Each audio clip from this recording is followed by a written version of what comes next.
Ya, soalnya kalau gue dari zaman dulu tuh sering banget ditabuk sabuk. jadi jadi biasa aja.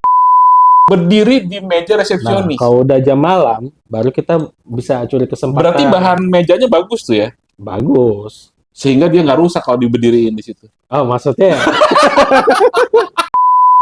oh, bokap gue sama kayak gue. Nggak ngerti juga ada masalahnya. Makanya ke tante gue.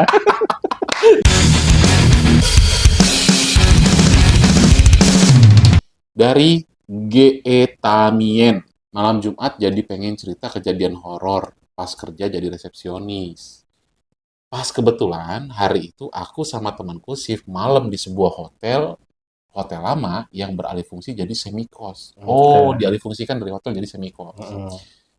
Kamar karyawan yang diberikan owner lama direnov sama owner baru untuk dijadikan kamar sewa. Ntar dulu.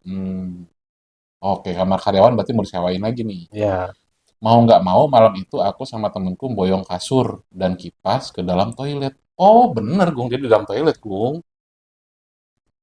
Dia boyong kasur dan kipas ke dalam toilet, ballroom. Kenapa pindah ke sana? Karena kalau bobo di meja resepsionis takut diapa-apain tamu. Lah, terus horornya di mana? Nggak ada horor-horornya nih. Nggak ada nih, nggak ada horor-horornya. Ini cuman mungkin rasa kekecewaan ya. Kamar Iya. karyawannya mau disewain juga. Mungkin karena rame nih, aduh kekurangan kamar nih. Hmm. Daripada dikasih karyawan, kamarnya gratisan Tapi kan. baru kalau emang ini bener baru kali ini juga bang. Gua tahu kalau emang karyawan dikasih kamar di hotel mana ada kali. Aneh banget Ini kayaknya. kan udah jadi kos-kosan, Bung. Bukan hotel lagi dia. Mungkin dia jadi induk semang kos-kosan lah, boleh dikatakan karyawan itu. Mungkin Hmm. ya. Ya tetap aneh sih. Hmm. Tapi kalau kita memandang dari sudut pandang pengusaha, pemilik usahanya, menurut lu gimana? Kalau ada nih kamar tersedia yang udah lu pakai untuk karyawan. Hmm. Nah, terus tiba-tiba kamar lu yang lu sewain ini penuh, masih ada orang mau masuk. Apa lu akan melakukan hal yang sama? Ya jelas karena kan Gua nggak nyangka jawaban lu gitu. Kenapa? Gue yakin lu punya alasan. Kenapa? karena ini nih bekas hotel salah satunya kan. Oke. Diubah jadi model kos semi kos. Oke. Otomatis harganya lebih murah Hmm. dan pendapatan harus di up. Jadi maksimalkan setiap kamar yang ada. Hmm. Ya dengan caranya ya ubah kamar bekas apa punya resepsionis ini kali ya. Hmm. Diubah jadi untuk tamu gitu. Disewakan juga untuk tamu. Disewakan. Karena emang nggak ada kepentingannya juga gitu. Tapi kan nggak manusiawi, Gung, kalau jadinya tidur di dalam toilet kayak gini, Gung. Ya, cuman kan kita harus tahu kita kerja di mana dan memang rata-rata hampir 90% hotel tuh nggak ada kamar khusus karyawan tuh nggak ada, kecuali mes. Iya. Ya kan? Kecuali kayak kita bekerja di tambang itu pasti ada mes. Nggak mungkin kalau di mes kalau di tambang kita nggak dikasih mes mau tidur di mana kan nggak Iya. mungkin. Iya benar. Kalau di hotel nih nggak ada sih kamar kayak gini ya bang. Ya. Nggak ada. Tapi kayaknya memang aneh di Gung ini yang buat utas nih, si Aneh. GE Tamien ini. Aneh dan manja dia. Nah, lu lihat kalimat terakhirnya. Kenapa pindah ke sana? Karena kalau bobo di meja resepsionis, siapa yang mau bobo di meja resepsionis? Iya. Lu bayangin ada orang tidur di atas meja resepsionis itu gimana? Takut di apa-apain sama tamu? Ya jelas. Kalau meja resepsionis itu, kalau dari jam pagi sampai tengah malam tuh rata-rata karyawan tuh berdiri bang. Jangankan duduk. Pengalaman gue ya, nggak tahu di tempat lain. Kita duduk itu tuh nggak bisa bang, karena emang larangannya kita nggak boleh duduk, harus standby berdiri di meja reception itu. Berdiri di meja resepsionis. Nah, kalau udah jam malam, baru kita bisa curi kesempatan. Berarti bahan mejanya bagus tuh ya? Bagus. Sehingga dia nggak rusak kalau diberdiriin di situ. Oh, maksudnya? Ya kan ini juga gue ke situ arahnya, Gung. Dia mau bobo di meja resepsionisnya.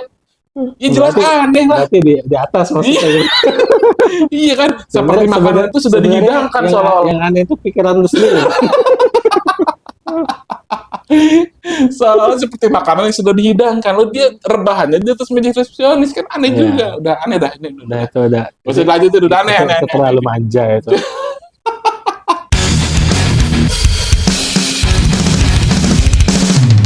Wah, ini konflik nih. Biasa nih konflik bertetangga nih. Oke, dari ada utas dari dir.lilak. Hari ini habis kesabaran anak aku ngadepin anak tetangga. Wah, sesama anak nih berarti. Anak tetangga sering datang dan sering ngatain anakku miskin. Wah, itu udah bold, dibuat ini dia kapital miskin. Ya. Kalau nggak diturutin maunya. Hari ini dia komen lagi. Masih zaman ya pakai motor kayak gini. Padahal di atas motornya, karena itu motor kesayangan papanya. Habis sudah kesabaran anakku. Terus dia bilang, tapi kita punya mobil. Terus anak tetangga langsung pulang. Di rumah anak aku langsung minta maaf sama aku. Terus dia nanya, Bunda kenapa yang suka ngatain kita miskin nggak punya mobil? Ini ada plot twist ternyata ya. Ada plot. Pertanyaan gue cuma satu sih bang. Ini anak bacot amat sih ya kayaknya. Ini anak apa dan? Kayaknya nggak gini-gini awal deh gue kecil dulu. Iya ya, kok setoksik itu ya? Toxic banget. Kayak didikannya perlu dipertanyakan didikannya. Kok kepikiran gitu loh dia buat ngehujat kayak gitu. Kalau dulu kan kita kan kata-kata nama bapak biasanya. Iya, kan? iya bener. Mana pernah kita ngatain alan motor bapak lu ini nggak pernah. Nggak pernah. Ngerti aja nggak kita motor apa itu. Dan plot twistnya guys, si anak dia ini, si korban bulinya ini, nanya ke ibunya kan, Bunda kenapa yang suka ngatain kita miskin nggak punya mobil? Berarti kan kondisi ekonomi dia lebih di bawah si ini kan? Kadang nggak maksud akal juga sih bang. Iya. Nggak maksud gitu. Ya kadang ada peribahasa yang bilang, ya namanya juga anak-anak. Nah, tapi itu. biasanya Anak-anak yang mana dulu nih? iya biasanya tergantung dari didikan orang tua. Didikan orang tua. Nggak terlepas dari didikan orang tua. Harus diingat guys, didikan orang tua itu adalah faktor utama pendidikan anak, bukan sekolah. Sekolah itu hanya faktor tambahan ya, hanya pendidikan tambahan. Tapi pendidikan pertama itu adalah orang tua, dari orang tua. Tapi sebagai orang tua, kalau seandainya lu ada dalam posisi bapaknya si pelaku bully ini, apa yang lu mau lakuin sama dia? Gua kan tau lo ekstrim nih. Gimana menurut lo? Ya kalau gue sih apa ya bang ya? Karena ini nggak relate banget gitu sama zaman gue kali ya. Jadi ya tergantung orang tuanya sih, ya nggak sih? Kalau lu yang melakukan itu di zaman lu, apa yang dilakukan bokap lu? Kira-kira menurut lu? Nggak tahu ya, soalnya kalau gue dari zaman dulu tuh sering banget ditabuk sama bokap gue. jadi biasa aja. Jangan salah. Kita dulu sering dipukul tuh belum tentu gedenya tuh malah rusak loh bang. Kalau untuk di zaman gua ya, zaman terakhir ya, zaman milenial gitu. Dan anak yang dididik lembut juga belum tentu besarnya tuh jadi soft spoken juga. Anak yang dididik lembut malah jadi kurang ajar. Biasanya karena sering dimanja jadinya. Anak yang dididik kasar ya jadi ini dia. Jadi apa sih begajul jadinya begitu loh bang. Untuk sekarang ya rata-rata nggak semua. Iya sih, bener sih. Iya kan? Bener sih, bener. Menjadi kebingungan sendiri bagi kita orang tua, kan cara ngedidik anak yang baik itu bagaimana. Kayak gue dulu dimarahin sama bokap tuh kalau gue lagi belajar ngerjain PR. Gue ingat banget. Karena nggak ngerti-ngerti, goblok. Nggak ngerti, iya. Lu ini goblok apa sih? Oh iya bang, gue juga sering. Itu ada jitak. Dulu tuh hal yang paling gue takutin tuh buat PR bang. Sama gue kan kalau buat PR tuh kan selalu minta tolong sama tante gue bang. Dia tante gue yang buat. Itu tuh rasanya, wih Allah mencekam banget bang. Lu ini nggak ngerti gak sih tolong gitu terus setiap hari makanan gue. Itu bokap lu? Tante. Oh bokap gue sama kayak gue. Nggak ngerti juga ada masalahnya, makanya ke tante gue. Jadi dia nggak bisa marah sama lu ya? Karena dia nggak ngerti juga. Mencekam dulu. Ngerjain PR itu pasti buku basah. Kenapa itu? Nangis. Ya gimana? Nggak dijitak, nggak ditengulin, malah ditoyor gitu kan. Ada aja pokoknya. Tapi memang generasi di zaman itu, di sekolah dimarahin guru. Pulang, mau ngadu sama bapak kita. Dihajar. Beda dengan sekarang kan? Beda. Kejadian yang terparah lo dimarahin sama bokap lo. Ya waktu itu gue pernah bolos bang, terus muka gue disabet pakai tali pinggang. Ceritain detail dong. Iya lah, waktu itu gue pernah bolos sekolah. Oke. SMP, SMA, SD? SMP kan. SMP, oke. Kalau, nah bokap gue tuh udah mulai berhenti marah-marah tuh ketika gue kelas 1 SMA. Oke. Karena udah tahu kali udah gede lah ya. Bisa banting-bantingan nih urusannya nih. Ini terakhir tuh SMP. Disabut muka gue berdarah sini gue bang. Depan kawan-kawan waktu itu. Gimana coba, malunya double kan? Udah lama malu, sakit. Besok ketemu kawan di kongek pula kan, pakai tali pinggang gitu. Beneran? Berdarah bang sini gua. Ditimpuk pakai jeruk pernah gua. jeruk dikunyah itu. Ditimpuk sampai nempel di sini bang.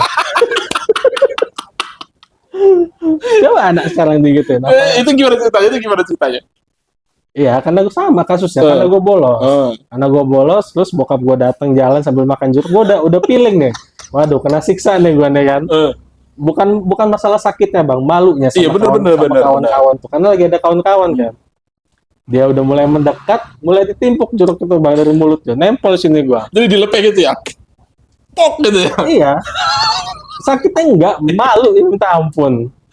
Terus nempel di muka lo. Ya gue ambil lah, gue buang, masa gue makan.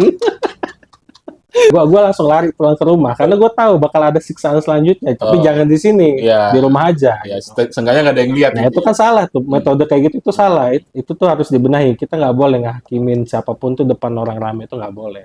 Itu yang mau gue benerin. Cuma metodenya benar gitu. Eksekusinya yang salah. Jangan di umum gitu maksud gue tuh. Karena kan ada harga diri anak juga yang harus dijaga gitu. Benar. Malu lah dia sama kawannya kayak gitu.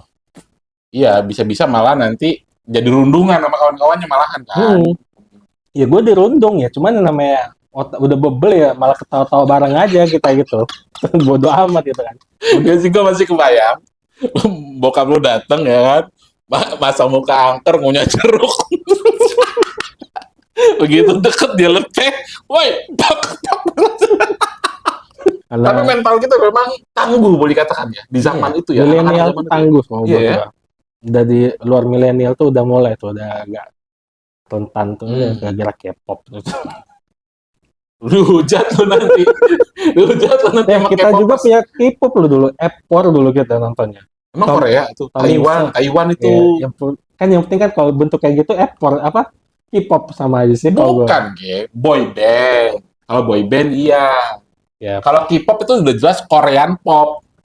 Ya pokoknya gue nyebutnya semua itu K-pop udah itu aja. Lu salah berarti. Salah berarti. Salah lah. K-pop itu khusus untuk Korea, karena dia Korean pop. Berarti itu T-pop berarti.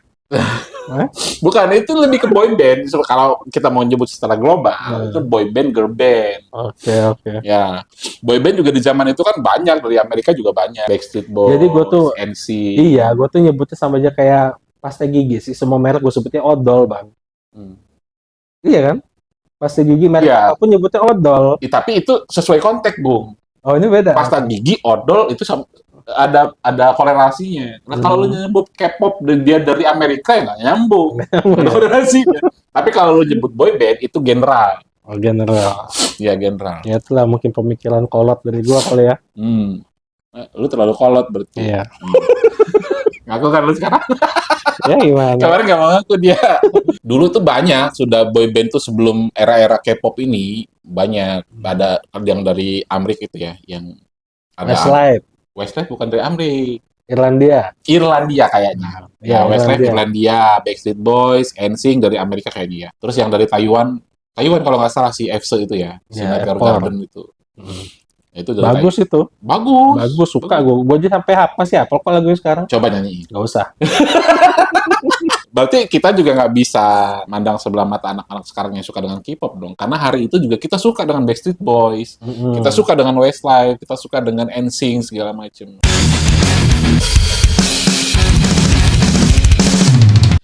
Oke teman-teman, terima kasih sudah nonton dari awal sampai akhir. Jangan lupa like, comment, subscribe, support kita terus supaya kita semangat dalam berkarya. Oke, wassalamualaikum warahmatullahi wabarakatuh.